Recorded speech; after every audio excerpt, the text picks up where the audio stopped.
It's another interesting episode of Labor Lens, where we bring to you update information in the world of work and pay. I am Sharon Ijason. On this episode of the program, we'll be discussing about local government autonomy and its benefits to Nigerian workers if it is implemented. But first, let's take the news. We will be right back.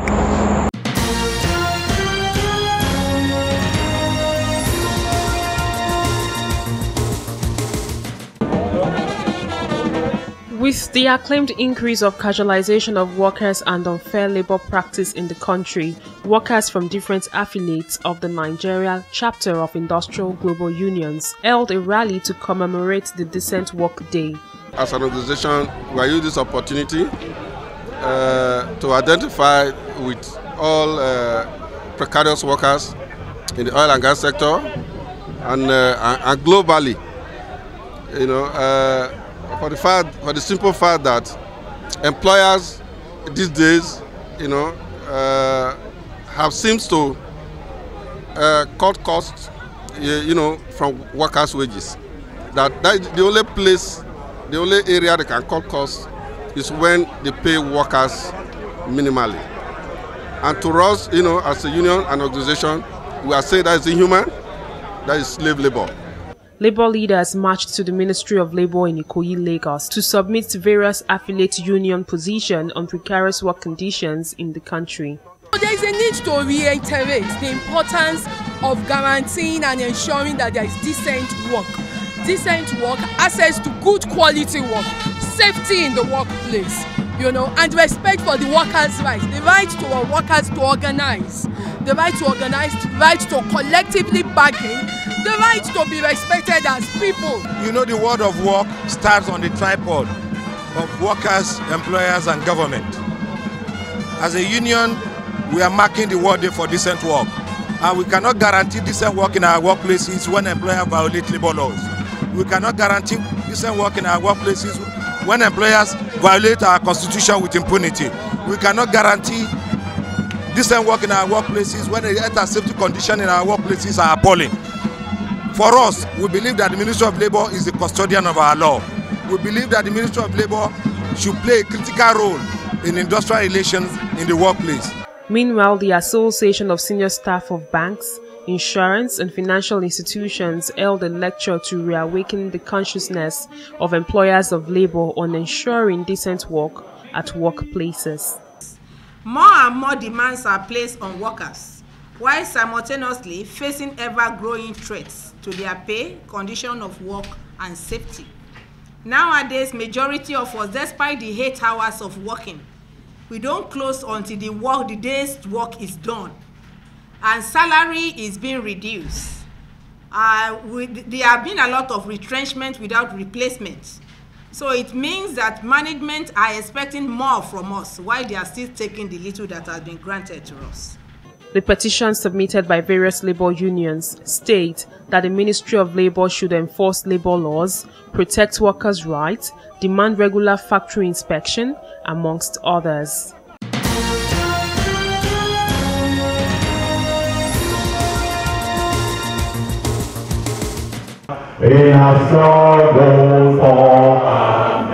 It's a meeting of NASU members from different parts of the country. They are concerned about the state of education in Nigeria, the healthcare sector, and the issue of youth unemployment in Nigeria.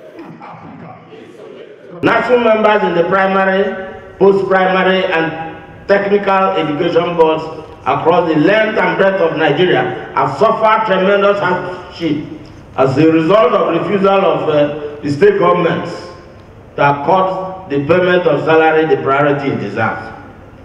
While commending the affected NASU members for their resilience and perseverance, we use this medium to urge all NASU members that have been negatively affected by the non-payment of salary in some states to ensure that they join other workers in their state in voting out of office such governors. Labour leaders in an interview with TVC called on the Federal Ministry of Education to facilitate the process of the disbursement of the 8 billion naira approved for the payment of earned allowances to non-teaching staff in the universities. Education is being relegated to a last spot. When you look at the recommendation of the UNESCO on the GDP of 26% on funding of education, but compared to the budgetary allocation of national GDP of 18%, as at 2014, 12% was what was budgeted for, compared to the recent 2018, that it has been reduced drastically to 7%, which is ridiculous, and there's no one talking about it. You are aware that for some time now, we have contended with what we have been told, that the economy is actually getting out of recessions, and there are positive signals to that effect. But this has not impacted on the lives of workers generally. But I think, particularly in this instance, as far as NASU members are concerned, we have several thousands of our members who are working in state tertiary institutions whose salaries have not been paid for months. The non-academic staff union also urged the government to honor the agreement reached with the joint health sector unions, JOESU, and pay salaries owed workers in order to guarantee peace in the sector.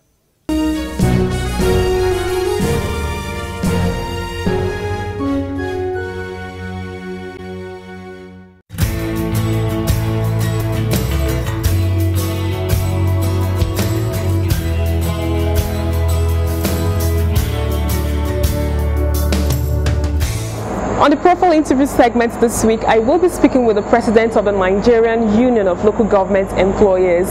He will be sharing with us what the union will do to ensure that local government in Nigeria gains autonomy. Join me.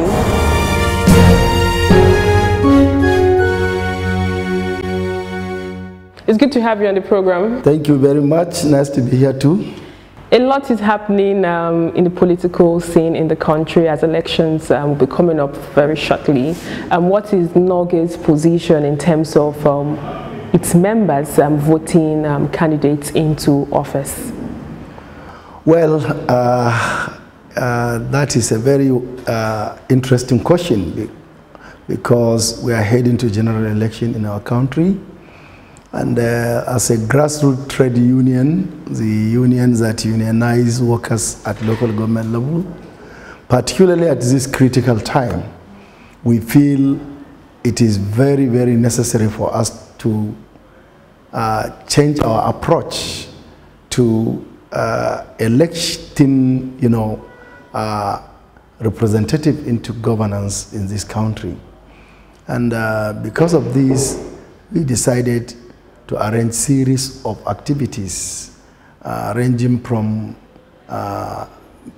congresses at the local government level, where all members at the local government who are members of NOLGE converge in a meeting to talk to themselves as to what are the kind of people they really need to be their representative. More especially with the huge disappointment we receive on the our struggle to make local government a bit more functional by way of ensuring that some useful and positive constitutional reforms are achieved to make local government more visible in the scheme of things. Sincerely speaking, we mobilize our members at that level, and series of meetings is taking place just to strategize and talk to ourselves on the kind of people we need to have, particularly at the State House of Assemblies before other levels of the election. And we encourage our members to participate where necessary. And it will interest you to know that we have a lot of our members. Some are even state president heading the union at various states, joining politics, different political party platforms, and buying different offices in order to have a clear and good representation on our vision of the kind of local government we need in this country.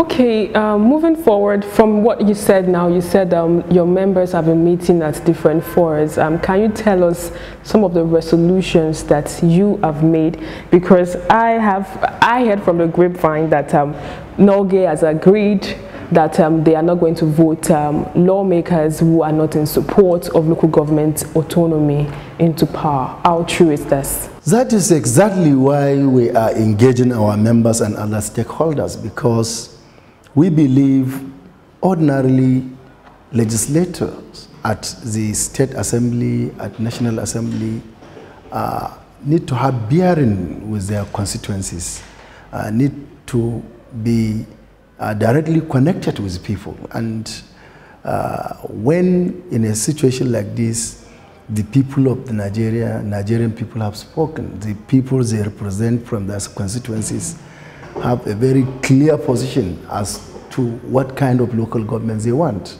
But unfortunately, the so-called representative at State Assembly, they are doing a different game. And our call on our members and other stakeholders is receiving a huge, success by way of people trooping to participate in the town hall meeting we are organizing to ensure that first you identify what should be the criteria to elect your own representative as a local government worker, and to ensure that those that betrayed the trust of the people that elected them in the 8th Assembly are not given the opportunity to come back. And that is our focus, and I'm telling you, we are moving well. So amongst the 36 states that we have in the country, are you telling us that there are no House of Assembly that is ready to ensure that local government is actually autonomous? Already we have about 12 states that passed or took decision on the bill transmitted to them by the National Assembly. And out of these 12 states, 9 actually supported and voted in favor of the bill to free local government, to make local government more functional, and the institutional frameworks of local government to be strengthened by ensuring that the bills passed by the National Assembly are accepted.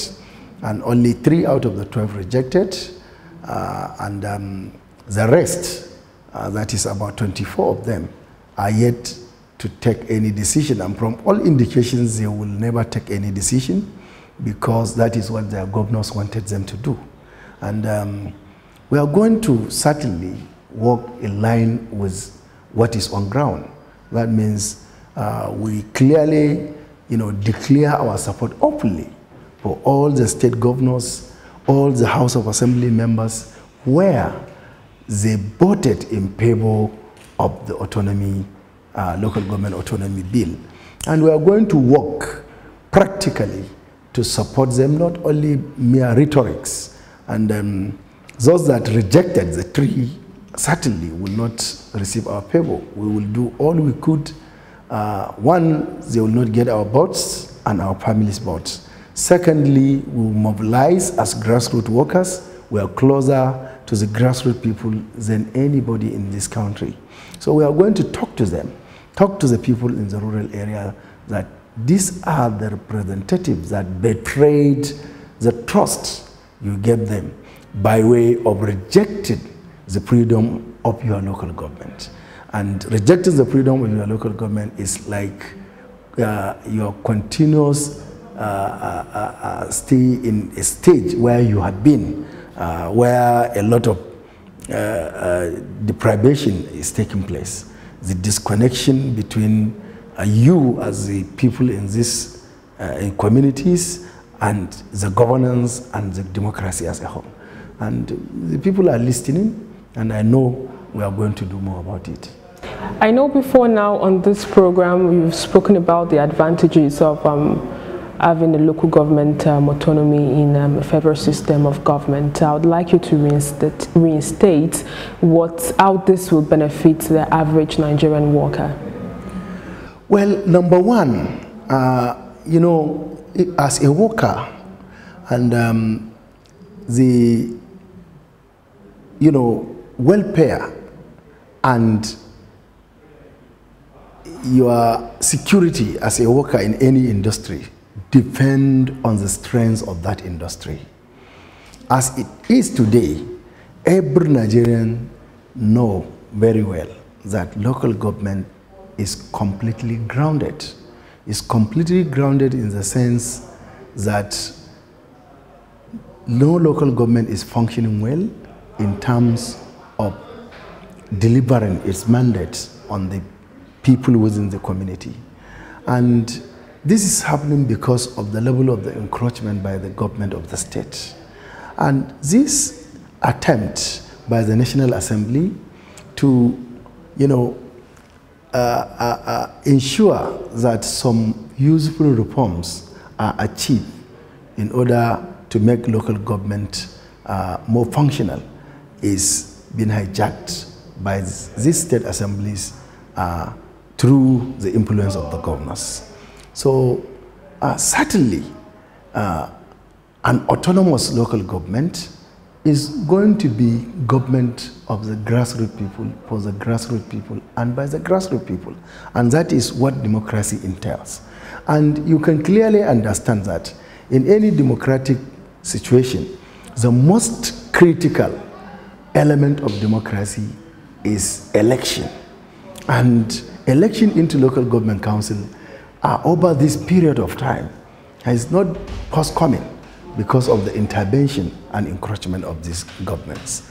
Intentionally, most of the governors at different times decide not to allow election to take place as and when due, to create vacuum so that they will end up having obnoxious laws enacted by the state assemblies to give them a mandate to select people, handpick their stooges and cronies and put them at the helm of affairs of the local government. And that would further give them the opportunity to divert whatever is meant for the local government in terms of naira and kobo. How has this effect been on Nigerian workers in terms of probably good governance? Yeah, the issue of local government autonomy generally is the problem of good governance, because it is only when the element of good government is protected at any level of government, the government will be practically functioning. And in a situation whereby the Constitution clearly guaranteed for an elected representative at the local government level under Section 7 of the Constitution, and the governor of the state put himself above the Constitution of Nigeria by handpicking the people to put in the position of authority in local government. Certainly, that is like completely removing people from the governance at that level of government and usurping their right as a citizens to elect the councillors of their choice and chairman of the local government council of their choice. This brings me back to a report that I read earlier as regards you urging President Muhammadu Buhari to actually ensure that there is a forensic audit into the joint accounts of local government. How far have you gone with this? The truth of the matter is that from all indications, neither federal government nor the anti-graft agencies in Nigeria are interested in, rescuing the huge corruption that is happening in the local government. Because I don't believe that the federal government is not aware of the perpetrators of the corruption in local government system. I don't believe that the anti-graft agencies have not been receiving reports and complaints from Nigerians on how these local governments and their funding is always been diverted. But up to now, no serious measures have been taken. After all series of complaints from our union and other stakeholders, both through press discussion, press conferences, through other avenues, even through petition and memos written to the presidency. But nothing actually is being done, and nothing completely is about to be done from all indications. If you hear anything concerning local government from any anti-graft agencies, from our own understanding of federal government, it is only when there is political issue between the government of the day and probably the state in question. When there is a political problem, political crisis, maybe between the political interests of the government at the center and a particular state, you will see anti-graft agencies trooping into that state, investigating the operations of state local government joint account. But we see it sincerely as more of political witch hunting than the real business of addressing the corruption in local government. Because if you are to address the issue of corruption and good governance in local government, you must find a way of, bringing to book any state government that refuse to conduct election and create an unnecessary vacuum to handpick, their stooges to put in the leadership of local government, as against the provision of the Constitution and the ruling of the Supreme Court in many cases that were already determined. And also, the issue of corruption, you must address it side by side with issue of a democracy that is absent in the local government. Who are the operators of the local government, state local government joint account? How have they been handling it? Is there any accountability in handling the state local government joint account? Is there any transparency? Nothing, absolutely. And the federal government and the anti-graft agencies are not forthcoming as far as this issue is concerned. As I said, it's only when there is political interest, then you begin to see them rushing into a particular state. But what we are calling for is a holistic approach to address the issues in local government. Because Nigeria has been, wasting a lot of money from the federation account meant for grassroots development. But unfortunately, this money are always being hijacked and misappropriated at the level of state local government joint account by the governors of the state. Moving forward, there's a call for restructuring in Nigeria. What's your members' position as regards restructuring? We believe as a union, Nigeria needs to be restructured. It needs to be restructured in a way that it will impact on the livelihood of the Nigerian citizens. Not a restructuring that is meant well for the ruling class. So the concept or the idea of restructuring as a whole is a welcome idea, but it must be holistic in approach, and all hands must be on deck. There's no way you can restructure Nigeria to the benefit of the Nigerian masses without strengthening the institutional frameworks of local government. I believe, and we believe as a union, that our agitation for local government autonomy is an element of restructuring, because all is not well with local government system, and it needs to be restructured, and it needs to be, so many issues need to be addressed in order to connect the system with the people at the grassroots level, so that the issue of inclusiveness we are talking about, which is the cardinal, objective in any democratic setup, could be achieved. Okay, we know that minimum wage is top national issue in the country at the moment. What should talk about the ultimatum that Labour has given, and how are local government workers coping with the amount of money received at the moment? Well, local government as a system, and particularly local government workers, when you are talking of working class in Nigeria, are always at the receiving end. Because they are the most discriminated class of workers in Nigeria. They are deserted, and maybe because of the level of encroachment we are talking about. And definitely, local government workers in Nigeria are yearning for an enhanced salaries because of the economic hardship in the country, because of the inflation rate that is growing by the day, because of so many indices. The Nigeria Labour Congress and other centers, labor centers in Nigeria, consider before pushing for the increase and demand for an enhanced wages in the country. One, we achieved 18,000 minimum wage, I think, in the year 2010. From when this 18,000 minimum wage came into being to date is 8 good years.